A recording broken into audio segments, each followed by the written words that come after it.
weapons they don't know how to use. It's trouble enough that they're traveling around with daggers.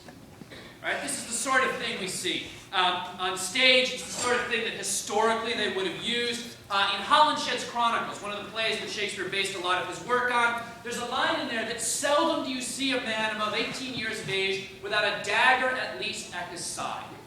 Shakespeare's living through a time when everybody's traveling armed. The risk of traumatic injury is enormous. And he's ambiguous. Shakespeare doesn't know what to think about this. Romeo and Juliet is a play about accidents. Othello is a play about accidents. If you think through this play, those of you who've read it, and when you do read it, every act of violence takes place in darkness. This is not an accident.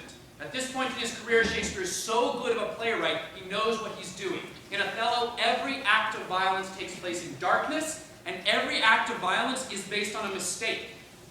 In Romeo and Juliet, there are real challenges. The characters have real problems with each other. Romeo has really insulted Tybalt. Tybalt is really answering in kind. Richard and Richmond have real complaints about each other. Macbeth and Macduff have real reasons to fight. In Othello, nobody does.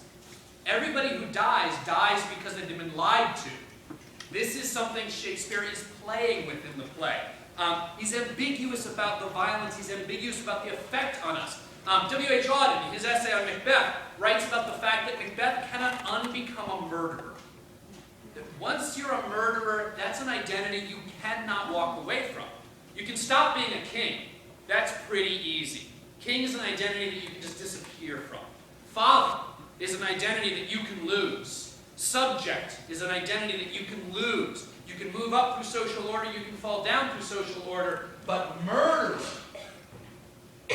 Murderer is a title that Macbeth can never get rid of. He's allowed to kill someone in the beginning, but then he kills someone out of choice. He kills Duncan for his own desire. He cannot leave that. And his only path through is through killing more people.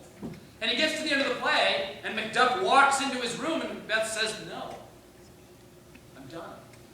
I don't want to kill anybody else. I'm leaving." And Macduff is the one who says to him, "No, we are fighting. We are going to end this together." And they do fight, but they fight not out of Macbeth's choice. They fight because they have to, because they are destined to. This sense of violence runs through all of his plays. And the last thing I want to talk to you about, this last little thing, is when you get to these plays, when you get to that little two-word parenthetical phrase, "they fight," try to think what Shakespeare's telling us across time, across distance. Because there's little riddles in there that are interesting to follow. Romeo and Juliet, there's an interesting riddle in there. Why does Tybalt leave? There's no real reason for him to leave. He kills Mercutio. Somebody says, "Get off the stage," and he just sort of does. And there's that famous scene of, like, I go through houses, I've got a big hole, I'll be out here. Right? And nobody knows that he's really wounded, and Romeo has that wonderful speech. Fate. Fate, things have happened to me, fate. Right? And Tybalt comes back on. Why does he come back? Right? In the Zeffirelli film, Romeo has to go running after him all through the town. In the Leonardo DiCaprio film, Romeo chases him. In the play, he comes back on. Did he forget his keys? Right? Does he come back in? I'm sorry, hey, how's Mercutio? Like, why? Like, does he come back to finish him off? Oh, he's dead. Right? Why does he come back? The answer is because the actor's tired. The actor goes off stage to get a drink of water. He's got 2 fights back to back. That's difficult even today. Yes, there's a little bit of action, but the action isn't necessary without giving the actor a little bit of a break. Julius Caesar. This is one I love. Julius Caesar comes on stage. Act 3, he's bestriding the world like a colossus. The soothsayer is there, and the Ides of March have come. I have not gone. Julius Caesar comes out. All the senators are around him. They've all got their knives out. And Julius Caesar says, read the script, this is what he says. He says, "I will now go sign some papers." And he leaves. Like, the whole play is built to this point. If you put this into a creative writing class, you would fail the assignment. Right? Because the creative writing teacher would say, "Why is he signing papers now? Couldn't you have done that in the last scene?" He leaves. And in the play, these 2 guys, these 2 conspirators come down and say, "I think our plot has been discovered." "What makes you say that?" That man over there is smiling. Is he smiling? Yes, he is. He's smiling. That man over there. Yes, the smiling one. I think we've been discovered because he's smiling. It's like a Gilbert and Sullivan routine downstage. It's the weirdest little thing. But there's a reason. There really is a reason that is in there. It's not dramatic tension. It's because blood effects at the time were animal intestines. Filled with animal blood. So you've got to rig them under the costume. The actor playing Julius Caesar probably has a leather jacket underneath. The blood bags are rigged on top of that. And Shakespeare's smart. He's a good theatrical artist. He knows you can't have Caesar bestriding the world like a colossus and have a heart fall out of him. Right? He can't come out and risk one of the bags popping early. Right? You can't have Caesar sort of...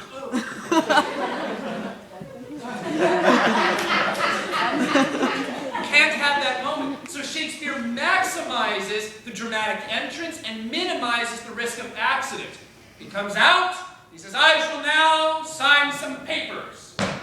Walks out of view, your attention is distracted down to the two guys down here with their knife, and Julius Caesar's up here going, walks on, he's got 2 lines before he's stabbed. 2 lines. Comes on stage, says something, and gets popped. There are riddles in the play. Shakespeare's solving problems, but he's also trying to talk to us. He's trying to say things to us over time. He's deeply ambiguous about violence. He's deeply uncomfortable about violence, but he's living in a time where this is the reality. Today we're having the same debates.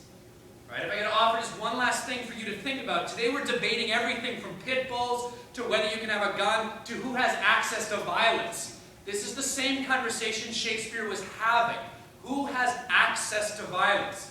Is it the people who've been trained their entire lives? And should we trust them as the only people who have access to violence?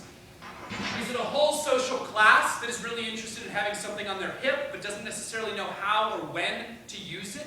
When it is morally right to use force and when it's morally wrong? Is it people who use these to intimidate and that alone? They don't really have a good reason for it, but they like having something bigger than the other guys got. And it's characters who lived and died by this. That this was their reality, this was their fear, this is what they were going to grow up to, or this is what was going to prevent them from ever growing up. The thing to remember about Romeo and Juliet is that an entire generation is killed. Benvolio disappears. I don't know why. You get the impression that Shakespeare was like, oh, right. You're in the play, right? But the actor was just like, so no more lines then. So I'm just going through highlighting and I don't see anymore. And Shakespeare must have been like, oh, there's a Cracker Jack apothecary role. We'll just have you double that one. You'll show up in the 4th act, it'll be great. But the entire generation is killed. Right? The house of the prince has no more heirs. The house of Capulet has no more heirs. The house of Montague has no more heirs. The generations are done. All you're left with at the end of the play are a bunch of old men mourning the loss of youth. Nobody will live on. That day in Verona is the last day of those houses because they will not pass their name on ever after that play. So when you're looking at these plays, yes, it's fun to see this on a stage. Yes, it's fun to hear it cling. Yes, it's entertaining. Don't take that away from it. Yes, it's valuable. It's okay. It's okay to enjoy violence. It is. But you have to always look at the morality underneath. You have to always look at the why these people are fighting. What is the outcome? What is the consequence? Can you ever step away from being a murderer? Is this a title you will bear for the rest of your days? The mark of Cain on you. So thank you all, ladies and gentlemen.